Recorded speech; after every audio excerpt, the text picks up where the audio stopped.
Yeah, you just do a lot of thinking, and I think you get exposed to a lot of ideas. And what I like about, the way I like to look at the ideas is not just the ideas themselves, but also the process by which this kind of dialectic, if you're familiar with that word, the critical thinking, the dialectic, it's not just one way of thinking about the world, but it's kind of the clash of ideas.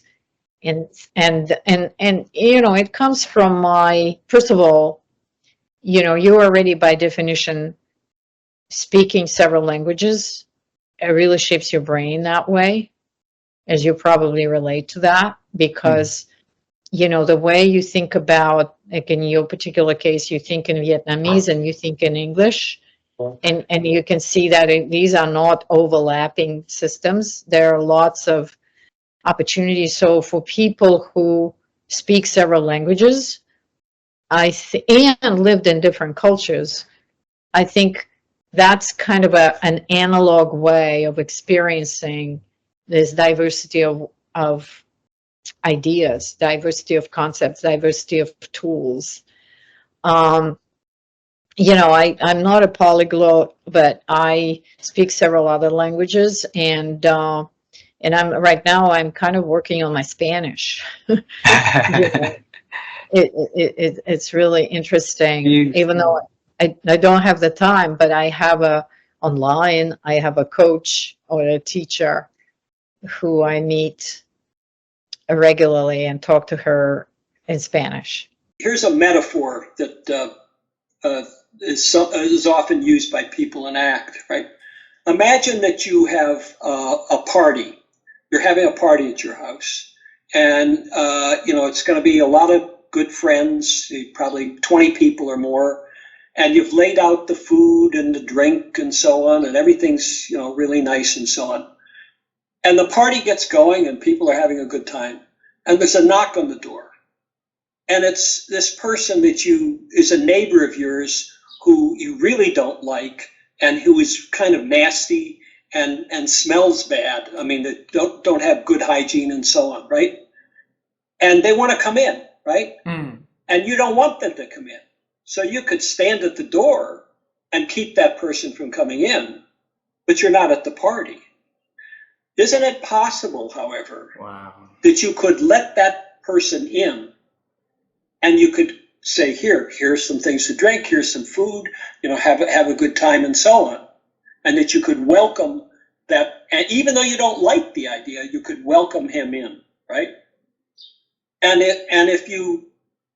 So it's sometimes been called the bum at the door, right?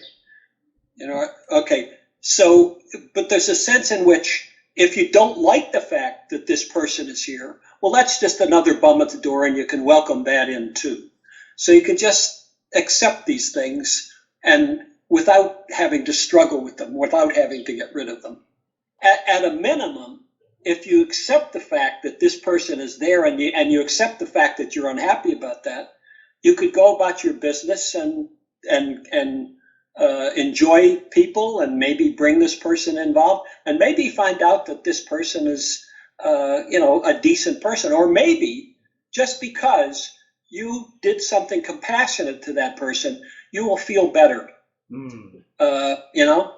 Absolutely. So there are a lot of reasons that,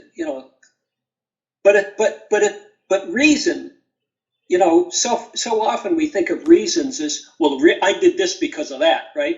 Well, there's a lot of research that shows, no, you did that because you wanted to do it, and then you came up with a reason to make, as an excuse to why you did it, right? And so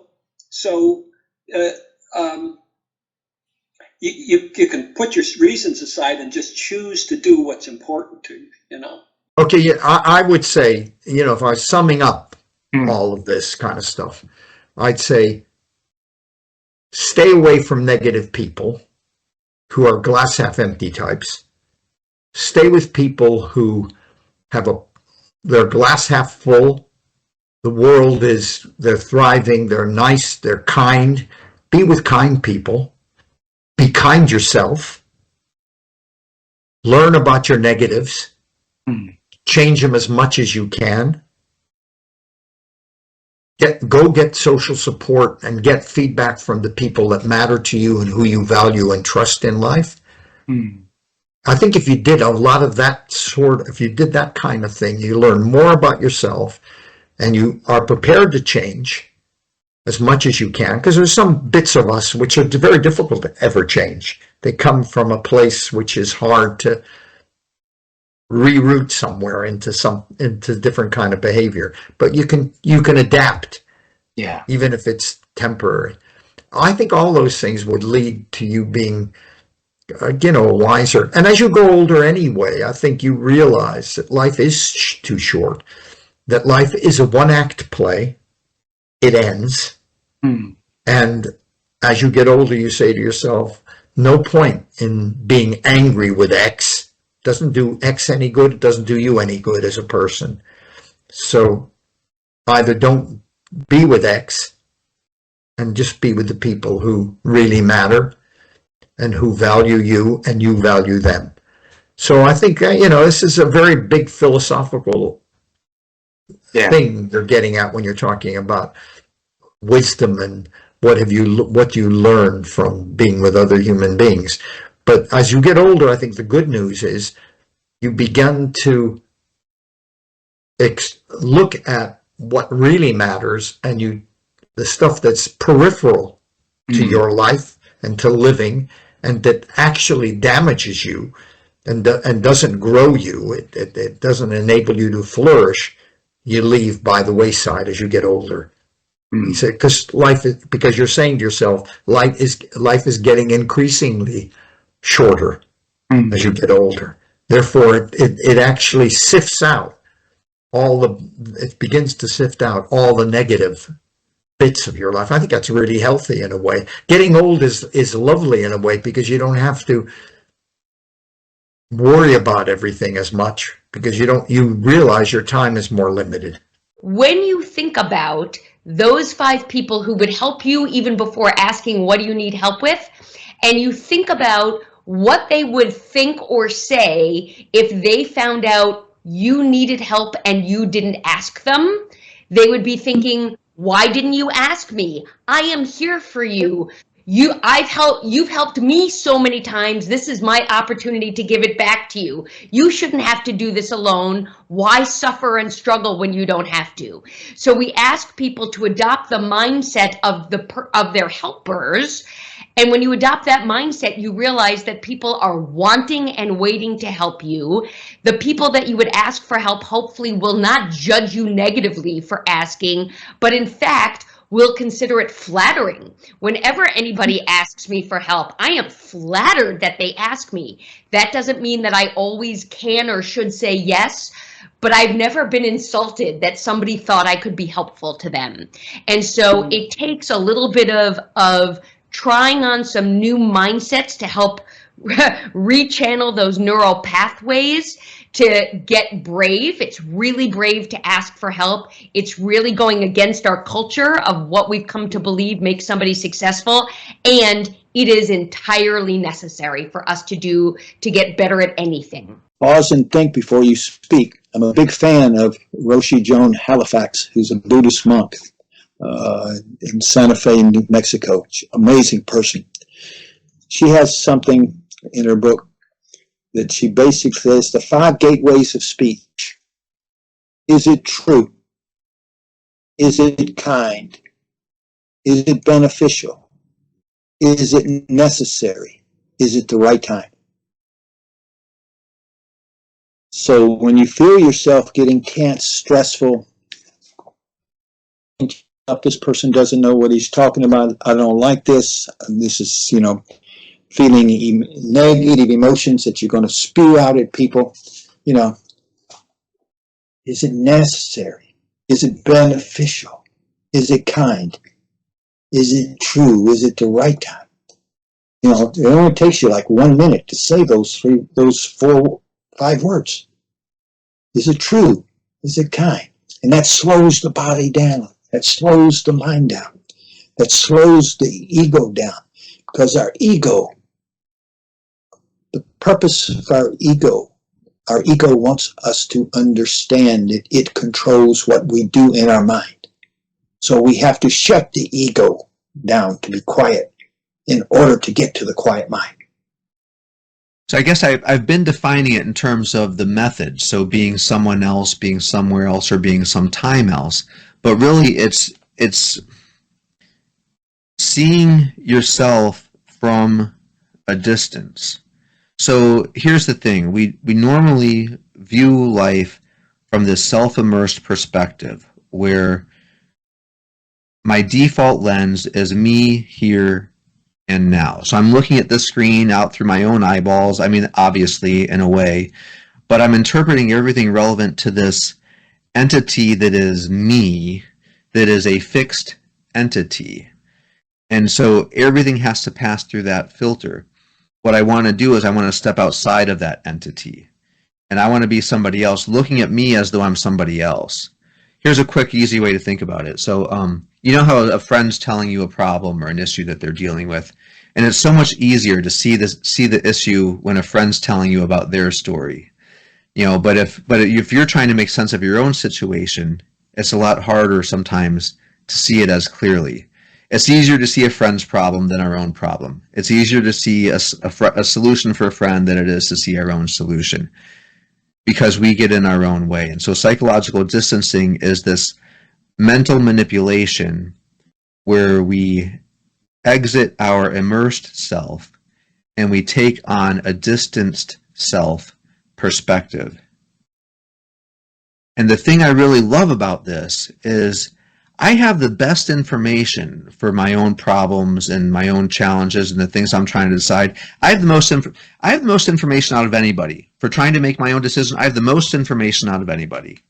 But I also have the most blinders on. I also have the most distorted view of it all. And so if I can exit my self-immersed perspective and see that situation from a distance, now I A, have the best information, and B, I've stripped out those blinders. And it sounds like maybe, you know, hocus pocus, is this really true? But I challenge, here, all someone has to do, so if you journal, I don't know, do you journal at all? Sometimes, yes. Okay, yeah. So if you journal, if somebody journals, usually when you're journaling, it's like, well, I went to the store today, or I'm trying to figure this out, or I had a wonderful day, or my kids did this, or blah, blah, blah, blah, blah. That's all in the first person. Just switch it to the third person. So for me, it'd be like, you know, Mike is trying to figure out what to do with this thing he has coming up at work. Or Mike's trying to decide, you know, what kind of new car he should get because his current one has 180,000 miles. Or, you know, or he, you know, so instead of I, me, my, change it to your name and he or she or they or whatever the case may be. And it just pops you out of this first person perspective and kicks you into this third person perspective. And you have less anxiety. You can see more clearly. A lot of these self-serving biases, fundamental attribution error, confirmation bias, these things go away and you just see the situation more clearly. One way that I've been trying to think about this to sort of expand my ability to think is truly to slow down. I have. This is really advice that's come from one of my favorite collaborators, Cassie Holmes, and it's work that other people have talked about as well. But you know, making time for deep thinking, you know, versus sort of fast thinking, if you will. There are a lot of things that pop up in my everyday life that seem urgent, and I can sort of, you know, do quick responses to, and I often have to stop myself from, you know, just digging into the urgent and slowing down so that I have the ability to actually think and, you know, to your quote, expand my ability to do that. And it's hard. It's really hard because, you know, I feel like when you get to a certain point in life, it's like I've got little kids and I've got my work and family and, you know, there's so many different things going on that it's easy to kind of do like a little bit here and there, a little bit there, and you know, and I have to keep reminding myself to sort of slow down and try to just focus on one thing, because that results in deeper, you know, more expansive thinking, if you will. Nature, you know, you hear about it as nature versus nurture. There's no versus, it's and. Nature and nurture, and it's interactive all the way up. And that's what we really focus on trying to make clear in the textbook, which is published by Cambridge University Press. It's called Fundamentals of Developmental Cognitive Neuroscience. So developmental cognitive neuroscience is basically the cognitive neuroscience of infant, child, adolescent development, right? So how the brain changes in those first 20 years. I mean, it goes into the 20s, and you could look at aging as well, but that's generally not considered part of the developmental cognitive neuroscience domain. So nature and nurture, I would say I have a mix of stubbornness and curiosity that kept me going. And so there's a fair amount of what you might call nature, but then nurture, obviously my parents let me kind of find my way quite a lot. They weren't telling me. You know, I get a lot of students here at UC Merced, their parents, their first generation college students, their parents have told them, you need to be an engineer. You need to be a doctor. Nobody told me anything like that. And I find sometimes it works for the student, but a lot of times it constrains their ability to find out what is naturally attractive to them, you know? So that's one of the things we try to do, is to get students, and that's what general ed requirements are for, is to get students to go outside of the lane a little bit. But to get back to your question about nature, nurture, the field of developmental cognitive neuroscience, developmental neuroscience in general, is really focused on the idea that you can't pull these things apart. You cannot. It's you know, you've got the basic biology, but from even before conception, the environment has influenced the genetic specificity within an egg, a sperm, and so already environment is having an effect. Now, it's pretty clear what's going to happen once you have an egg and a sperm united. There's a pretty canalized developmental route, but, right, we know all sorts of things happen in utero, and even that is influencing a child's subsequent development. So one of the classic findings from the infant speech perception literature is that you can test a newborn on the language their mother speaks. Like, so they've been in utero, they're hearing, say, Japanese. It's a Japanese mom, they're in Japan, they're hearing Japanese. You test them, compare Japanese and French, for example. And the baby that was exposed in utero to Japanese will prefer Japanese at birth, and vice versa with French. Why would that be? Well, because the plasticity is already happening in utero, and the uterus passes sound through it. It's like basically a high pass filter, right? So a low pass filter. So you're letting the low frequencies through, and the wall of the uterus is blocking the high frequencies. So what does that sound like? It's like being in an apartment with thin walls. And what do you hear when the music from the neighbor is going really loudly? You don't hear the lyrics, you hear the bass. And so what babies are experiencing in utero is the rhythm of the speech. And they can, once they're born, they get the full range of high to low frequencies, but that bass has already shaped their brain to prefer that. Yeah. Wow. So the rhythms of the languages distinguish them, right? And the baby's already going, oh, I like this one. Now, does that mean they're never going to be able to learn French if they were exposed to Japanese? No, that's what's amazing, is that they could go any which way, but there's an upper limit to that. And then it becomes second language learning, and it's harder, and there's an accent, and, you know, so on, all the things. Wow. So how did I get interested? I don't know. I guess I just told you the story.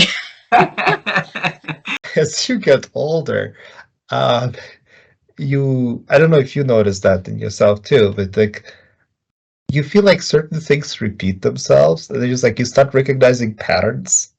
Yep. And so that's type of insights, like, oh, okay, that too will pass. That's okay. That's happened before. Just let it go.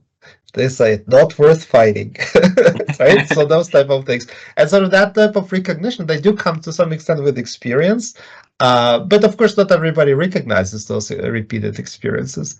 I started recognizing it recently. I mean, I think like maybe in the last 3-4 years.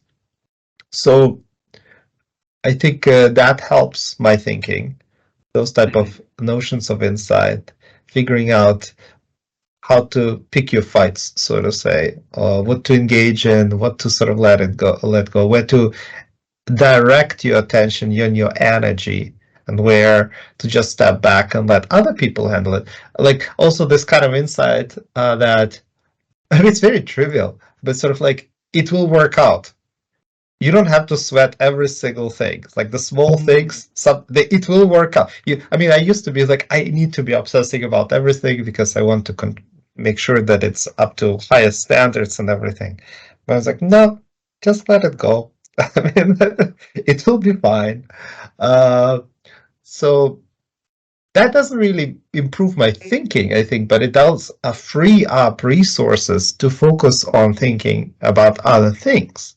Because it's like unfortunately everything takes time, and every time you have a trade-off in terms of a temporal trade-off. You either focus on this or you focus on something else.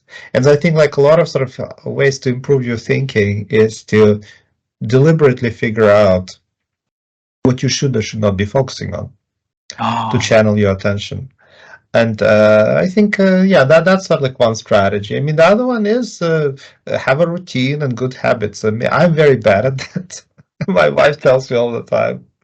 But, you know, like getting regular sleep, go to bed around the same time, not to overdo anything that you like. It's a very trivial thing, like, you know, like moderation to some extent. It doesn't mean abstinence from everything, but those type of routines and moderation and good habits, they improve your cognitive health as well. They maintain they keep you sharp and not overly fatigued. Anyways, so those are a few things, and exercising, I guess. I mean, that's again like trivial things. I'm not. Yeah, I don't know. Like, I think some scholars would say that, you know, either in mindfulness or in this kind of stoicism, sort of you have this approaches where you really spend a lot of time sharpening your reflective abilities. I don't know if that's necessarily the only path to it, because I mean, again, like we talked about context specificity.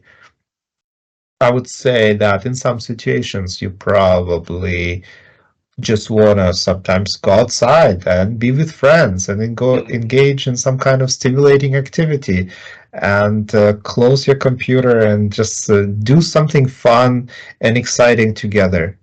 All of those things can in turn have benefits for your cognitive health as well. Yeah, I think when we're little, we think things like, you know, I want a big car, I want a mansion. We think in terms of things. And I think it's helpful to think in terms of how do I want to feel? What kinds of things do I want to be doing with my time? So do I want to be working in my head at a desk like a programmer or like a writer? Do I want to do that kind of more solitary work day to day? Do I want to be out working with other people? Do I want to be traveling? Do I want to be spending time with people I've never met before and constantly challenging myself in different ways? Because if you're a coder or you're a writer, you're challenging yourself too. But kind of to what degree do I want novelty in my life? To what degree am I willing to do the same kinds of things, or do I get bored? I get bored. after a few years, I feel like I've got this. I know I want to move on. I want to do something else. And my life shows that. Whereas for other people, they want to go into something, learn it, and then keep doing it. And they're good.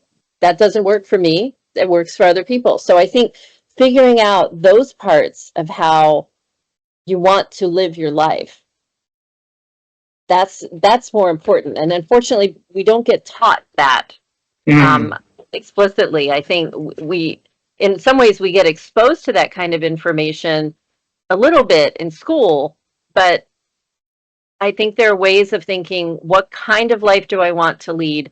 How do I want to live? And then finding out other options, not just from movie stars or people on the news, but from other people who are really living their lives in ways that we might be able to learn from. I think I've been doing a lot of the things I've been talking about. I've been continuing to read. Love reading and love learning about other possibilities of lives, whether it's science fiction or a biography or anything in between. I have continued to meet people and travel. I think that is one of the really important ways to help see the world in a different way and see different parts of the world and see how other people live and then talk with them about what's important to them.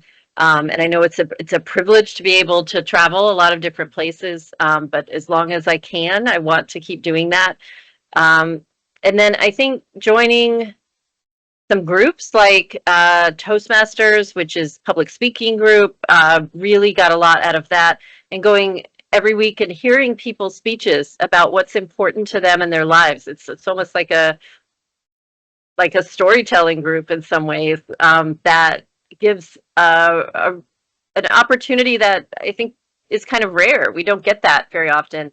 So choosing to do that and to listen to other people's stories and to tell my own story, or to give my own speech, whether it's a story or not, that's another really wonderful way to get insight into other people's lives and about what's important to them in a way that helps me reflect back on what's important to me. Thinking is a muscle, and muscles develop and stay strong when they're exercised. I share your view that we as a society, in general, spend less time thinking because we are consumed by short-termism and short attentions. Now, that is not universally true, and there is some great thinking, and there are some amazing thinkers, and more of us, because there are more people on the planet, are doing thinking and contributing to human thinking. But for the average person, finding time in our day when we can exercise the thinking muscle is part of that process. Secondly, exposing ourselves to new and controversial stimulates our thinking. And thirdly, thinking in a critical way about the material that we're being exposed to will help us to build and to maintain the thinking muscles that we have. So let me just go and talk about each of those points. Too often we spend our time watching television, engaging in social media, and there is very little thinking that we do. We are reacting, and our attention spans are limited or are reducing because we scroll from one LinkedIn or Facebook post to the next. They are limited because our screens provide us with very short excerpts of content before we move to the next scene, before the story moves on. So there's very little in media that allows a deep character development. As if you were reading a book, you often get a very deep understanding about the character. People, on average, and this is a generalization, often when we watch television or movies, they're very fast paced and the scenes change very quickly. So very little time for analyzing human behavior or the motives of why someone is doing something. So we need to find time. Secondly, we also need to find new content. When we scroll through our social media, it presents us with what we like. It's found out what we like and it gives us more of the same. So we're doing convergent thinking rather than divergent thinking. One thing I used to say, and it's less true now, but it was certainly true in the past, and we can make it true today, is I used to, whenever I went to the doctor or to the dentist or to a location I didn't frequent, I used to sit there and read the magazines. And of course, when you go to the dentist has a whole collection of different magazines that you don't subscribe to. You get Women's Weekly, you get Dentist Monthly, you get a whole range of different topics, horse and hound, things that I'm not interested in, horses or dogs. But wow, how interesting. People are writing about how they train their dog, what they feed their horses, how they look after their gardens, you know, what the current issues are in dentistry. And just by exposing myself, when I'm sitting there in the dentist waiting room, waiting for that appointment, sometimes 20 minutes, sometimes half an hour, I can come across things that I've never even thought about, you know, worlds that I've never thought about before. That is great exposure to new types of thinking. It's the same when I go to the library or to a charity bookshop. Sometimes it's fantastic just to pick up a book at random and read it. So when you're in the library, when you're in a bookshop, they sometimes sell you books in a wrapping that you don't know what's in there. They're like a mystery book. And I'll buy one of those and read it. Not read the first page and go, oh, I'm not interested in Neanderthals and the development of the Neanderthal brain. What could that tell me about my own world? What could that tell me about how humans think and feel now? Dentistry. What can that tell me about how dental practices are operating that would be useful for my work with clients? So exposure to new ideas, controversial thinking, new thinking areas of practice outside of our own will help out the quality of our thinking, because they develop our own curiosity, stimulate thinking in new directions. And the third thing for me is to think critically about what I'm exposing myself to. So we often take the information that I'm given. And in social media, we know that not all Donald Trump's posts are true. And that's probably true for many other posts, that we should always have a curious mind. Why did this person post this information?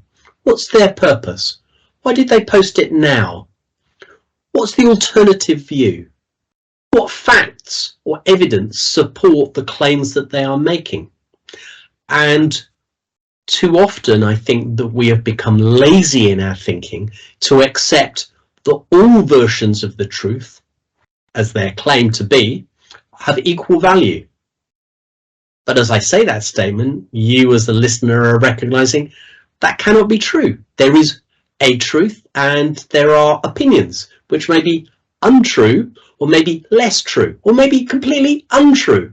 But only when we start to interrogate those to understand the motives of why the person has told their story in the way they have, starts to unravel human behavior and gives us a more critical perspective on this.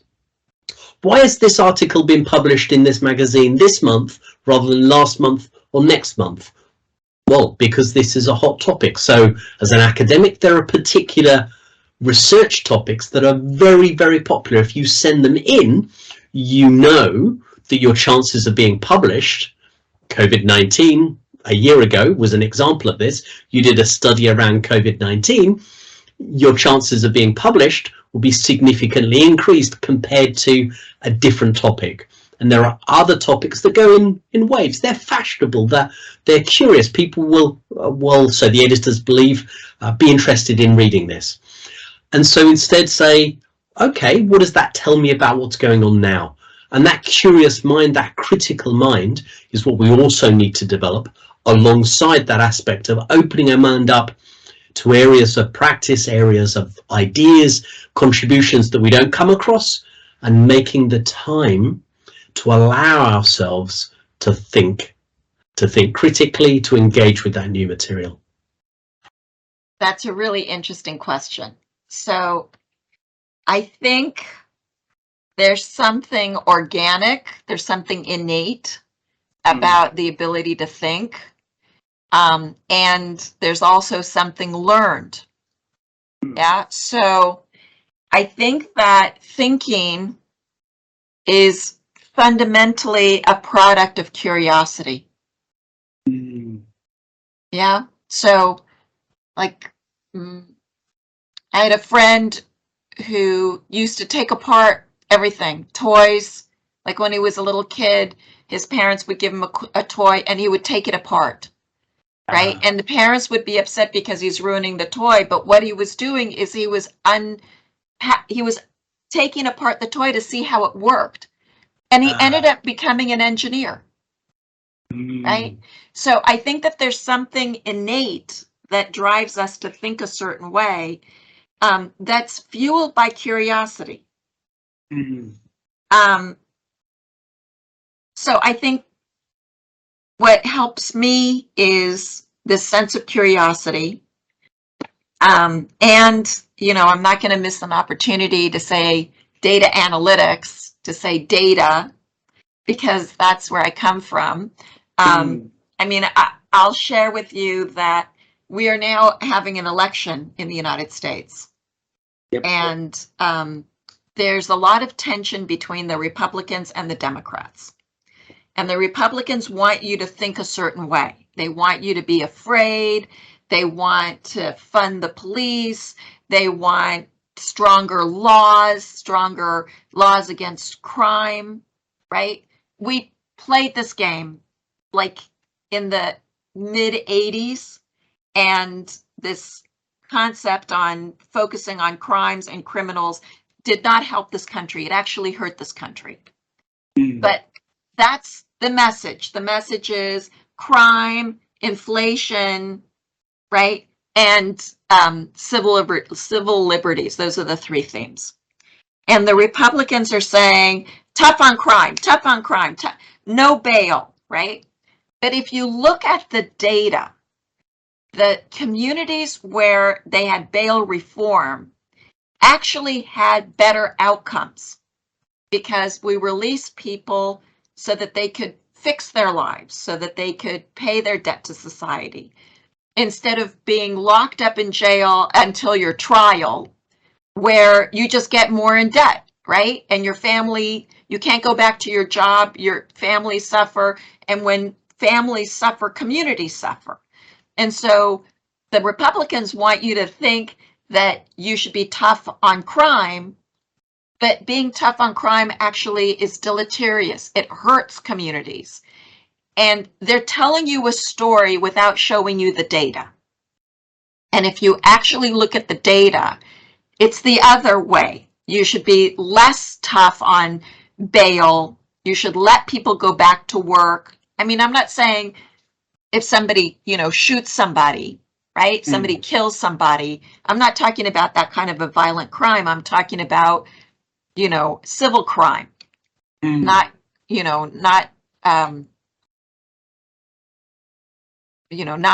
bodily crime, not when you're killing somebody. But if somebody steals something from somebody else, right? They put them in jail until their trial. And the trial can be a year. So you're destroying somebody's life and the people that depend on them. And then it goes downhill. So it's a long way to say, get data. Yeah, get data. Don't let somebody else influence your opinion by trusting them. Do your own research and get the data. And I'll give you another momism. My mother used to say, if you can't decide, if you can't make up your mind about something, it's because you simply don't have enough information. So if you are uncertain about what you should do, if you can't decide, should I do this or should I do that? It's because you simply don't have enough information. So go out and get more information. And the minute you have enough information, the answer will become very clear to you. Yeah, well, my dad had even more influence than my mom, so there's a million of them, right? But I think probably the most important one is that every decision you make, no matter how much you think, you can hide from those decisions. Those decisions appear in your mirror every day. And I think for me, integrity is what you do when no one else is around. And I think for my father, it was you can't hide from your choices. And I think there are a lot of people who try to, who live lives where they don't show the fullness of who they are. So it was helpful when my dad realized there's no hiding and never do anything you don't want to see in the newspaper or on the evening news. Because though you think you're smart enough to get around it, it still lives in you. Beautiful. The last question, travel time with me one more time, okay? It seems like you have another meeting, right? So I want to keep it quick. If you travel time with me and meeting the young little kid, Joseph, and then you tell him about the future journey that he's going to have, what is the one thing that you're going to tell him? Don't be as scared about the future. The future will be wonderfully beautiful. I would really want, because I think when you're really young, you just don't know how you're going to navigate all of this stuff. And I think I probably had some of those fears early on, but more importantly, just enjoy it more and give yourself a little more time to savor and a little less time to reach. So I wish I'd have taken a few of those more moments along the way, and I'd like to have him think about that so that he doesn't just rush past some of the most beautiful moments of his life. So a few years ago, I decided to do a race across America solo.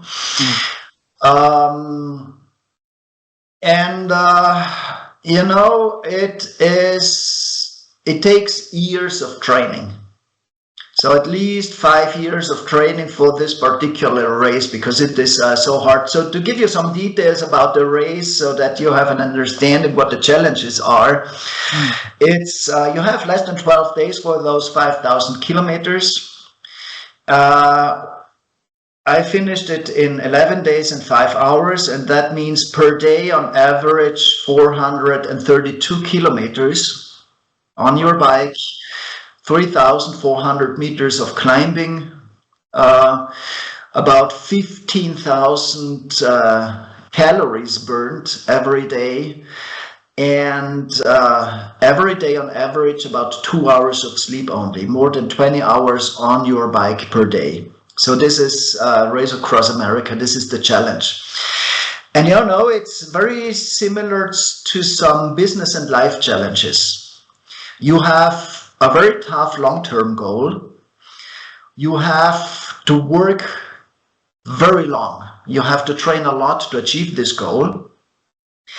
And you have to motivate yourself during that time. And this is very similar to many business problems. You need to establish a goal, to set a goal. You have to develop the discipline to work hard to achieve this goal. And what I think most people that are healthy can do Race Across America, absolutely no problem.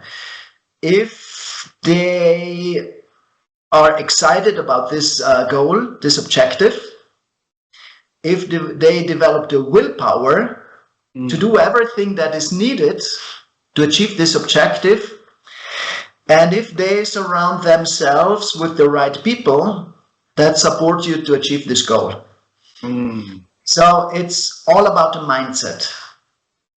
So if you have the right mindset, everyone can achieve the impossible. If you can dream it, you can do it. So since you're an expert on that and you already also a demonstrator of the high performance mindset yourself, define high performance mindset for us, would you? High performance sometimes has a negative connotation. because very often it is associated with a burnout, etc.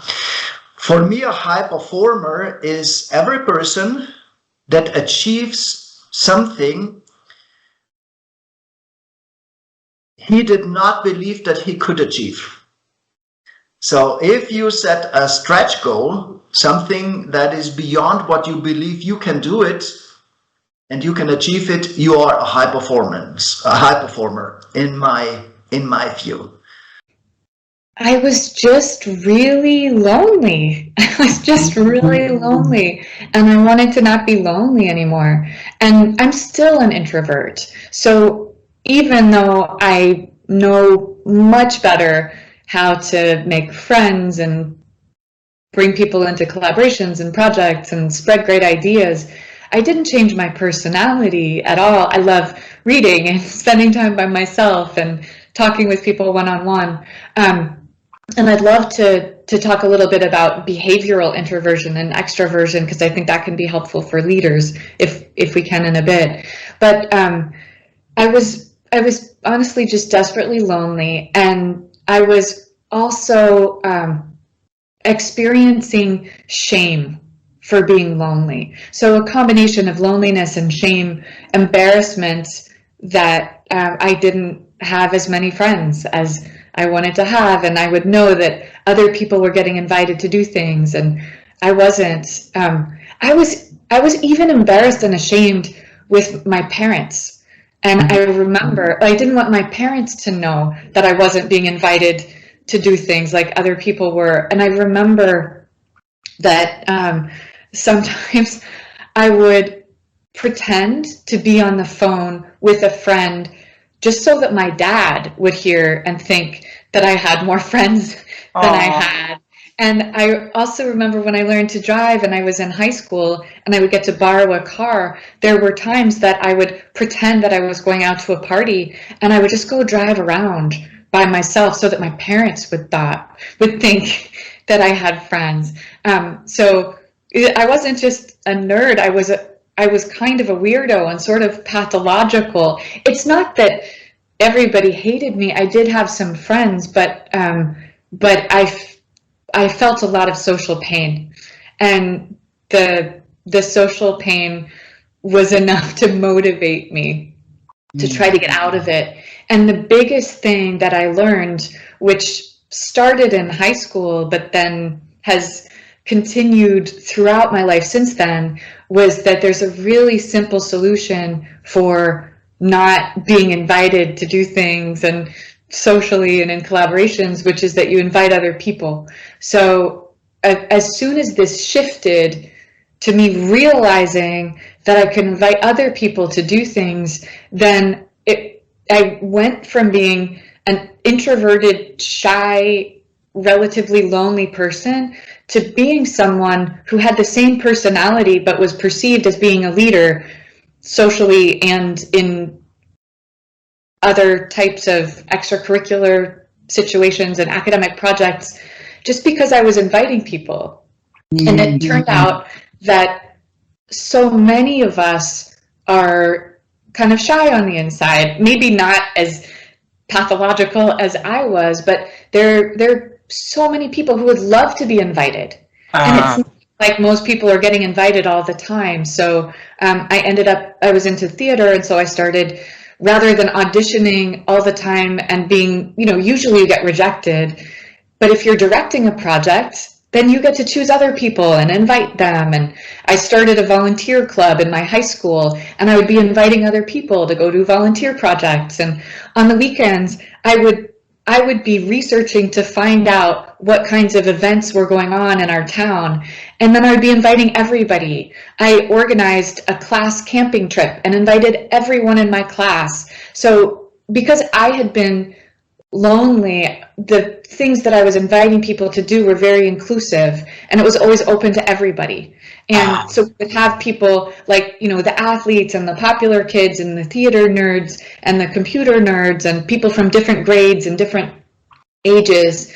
And it just turned out to go really well. And so that's the spirit that I brought to college and the workplace. And now even when I had this book come out in 2022, I was very lonely and I was very scared in the process. And so I started a group of people like me who are behavioral scientists publishing books for the world, who are all lonely and scared, and we meet every month and we talk and we help each other, we give each other advice, and it's sort of like a therapy group. In research, I've started a bunch of research groups to bring people together to not be so lonely when we do research. So this is the most helpful thing for me. I disagree with your premise. I think intuition is, we see it all the time. It's very natural. That's how babies learn. That's how we're absorbing things. I think intuition without critical thinking leads to very poor acquisition of information. So I think we're all intuitively absorbing information, but we can facilitate that, I think, in two ways. One, being curious. That means getting outside your bubble, getting outside your comfort zone. And then the second is then thinking critically about it. So I gave a guest lecture today at a class. Can I use one semi-bad word? Would you be offended? Anything, use anything, please. Okay, so I asked, the students are very nice students, and they are shy and they don't want to ask a question after I've given my little talk, which was on happiness, by the way, the topic of my new book. And I said, what's the most important word in science? And they said, oh, experiment, hypothesis. I said, no, I think the most important word is the word bullshit, right? Science is a systematic way to get rid of bullshit. By that I mean, you've got to think critically, right? If we run an experiment, it's very transparent what we did, what we didn't do, what it means and what doesn't mean. And so that's that kind of application. So I think if we think of this, if you will, BS detector in our heads, that is what moves us from pure intuition, being curious about something and, you know, having a superficial understanding of it, into now creating actually information that I can do something with. I've got to be critical about that thing. And it's not natural, by the way. By the way, sorry to cut you off. I think most people struggle with critical thinking because it's very cognitively expensive in our brains to break it down. And the other reason that critical thinking is sometimes avoided is that to be critical means you also have to disagree.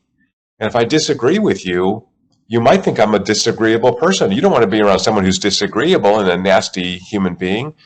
But if you can disagree in a way that is constructive, that is where we start to develop that knowledge. And so for the friends I have and the friends who I'm friends with, they want me to disagree with them, right? I want them to disagree with me. Science is all about disagreement, right? We only discover new things because the old stuff didn't work and we didn't like the way it was, that experiment was done, and we thought the results were, you know, random. So I think we have to have the confidence to disagree with what other people are saying, to begin to be on that path to developing wisdom. And it's a little bit scary. I'm laughing a little bit because I'm not sure if you want to spend a day in my mind because I'm always thinking. But what I'll say is that's a really big differentiator is curiosity. I see, you know, curiosity is kind of this wonderful trait that leads to a lot of perhaps even thinking, and then it leads to action, right? So I would say it's not just about your mindset. It's about like what you want to do with some of these questions that are coming up. So I've talked to people who they think about something. That's like, I wonder why this is happening. And then they don't even bother to explore that anymore, right? They're just like, that's just the way it is, right? And what I want to encourage people to do is get beyond that and say, well, why is that the way it is, right? And then get curious about it and learn about that and then see, well, okay, if I'm not really satisfied with the answer, how do I change? You know, or what's within my power.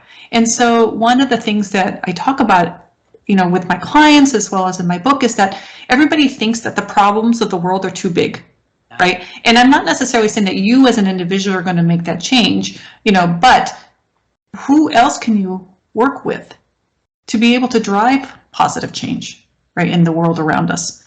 And I think that you realize that the world, especially since, you know, you and I are in two different parts of the world, right? But the fact that we're talking we have the communications and the technology and the ability to connect like this. I mean, imagine if many of us, like, we're all starting to get curious about these challenges and get together. Why not, right? Why not? We can do this. Yeah, so I'm a very religious individual.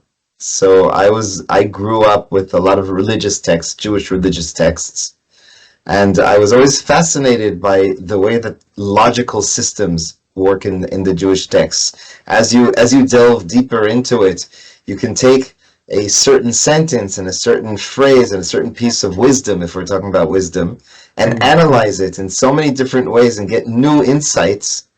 But as long as you have rules in order to get there, if you don't have rules, then anything goes, and then it's really haphazard, and it's really difficult to understand what's going on when there are no rules.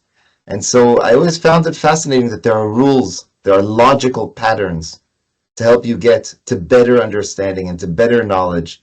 And I wanted to investigate those. I wanted to really become more expert in understanding those logics and helping others also do it.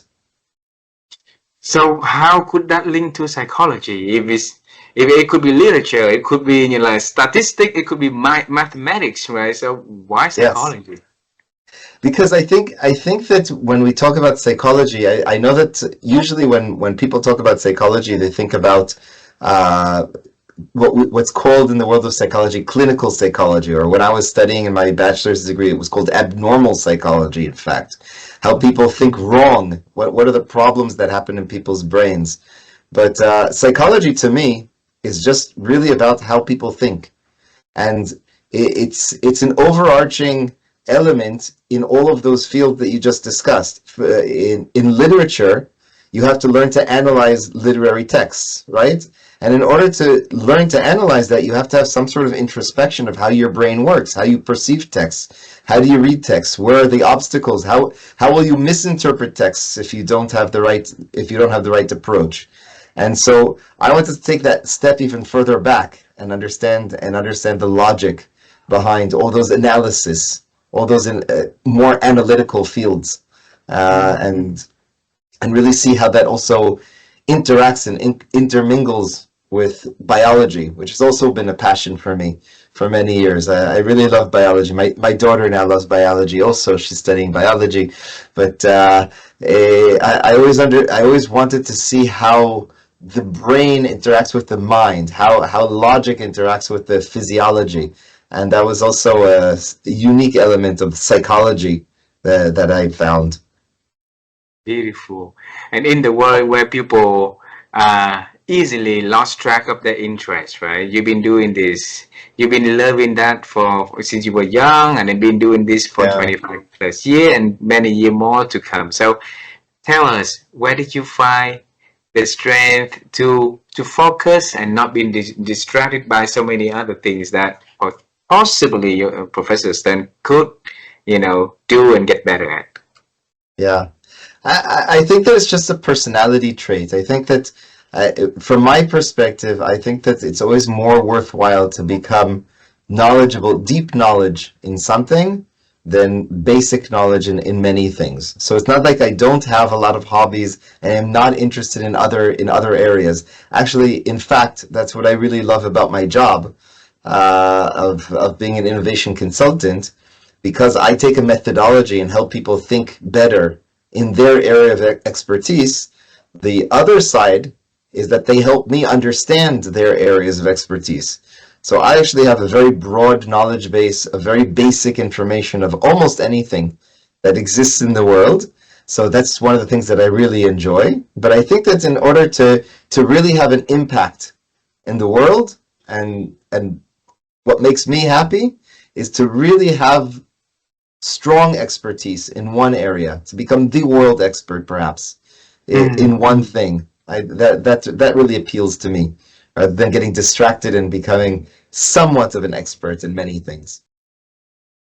I mean, I would tell him that I have been really lucky being now 71 years old. I have been really lucky to get all the opportunities, because has been some good circumstances in my life that I got the opportunity to work at the university and really develop young people in that way, and having the chance to work very freely, because I think this is also part of being a professor at the university, that you can develop new ideas which nobody had before, and you are getting the freedom to do so. And I would tell this young Reinhard that from my perspective now, as being 71 years old, I have been really happy and lucky that I got all these opportunities. And so I'm very, very grateful to be able to lead this kind of life, which I haven't thought when you were young at that time, being 25, because my situation was very unclear at that time. So, or if I would talk to this young Reinhard, I would see, I can see that you are on your way. You are trying to find your way, but now time has shown that you have been very lucky if you see yourself many years later. But I think it's also this not knowing things is also important. If I would have known that my path would go like this, maybe I wouldn't have the strength to develop in this direction. I think this insecurity and this not knowing is also one of the drivers to develop something in a way which shows up to be a very lucky situation for your life, and where I'm more than grateful for being able to having led this life. What I've learned about how to think better is from the work I've done is number one, you should assume that well, let me put it in the first person. I should assume that I have biases, that I don't, that my experience do not give me a window onto all how to understand everything in the world, and so and there is such a thing as cultural bias that everybody has, a kind of an ethnocentric bias based on where you are, and beyond that. You should assume that you have other biases. I should assume I have other biases. And a key element is, what assumptions do I make that I don't think about? But some of these assumptions I picked up from the culture around me. Some of them I picked up from my own experience. But identifying what assumptions are being made that are not being recognized is very important. And the studies, there's this other line of research I've done with where we looked at ism concepts, like words that end in ism in a lot of languages or something equivalent to that. And we did lexical studies with that. And what we get when we do studies on that is basically a laying out of all the belief assumptions that people have. And that again helps you kind of realize which particular assumptions you adopt and which ones you don't, but which may be adopted by other people. So I think that's a kind of a key element of critical thinking, is identifying biases and underlying assumptions. And the research that I've done has actually kind of put me on a path of becoming more sensitive to those, to recognizing biases and assumptions like that.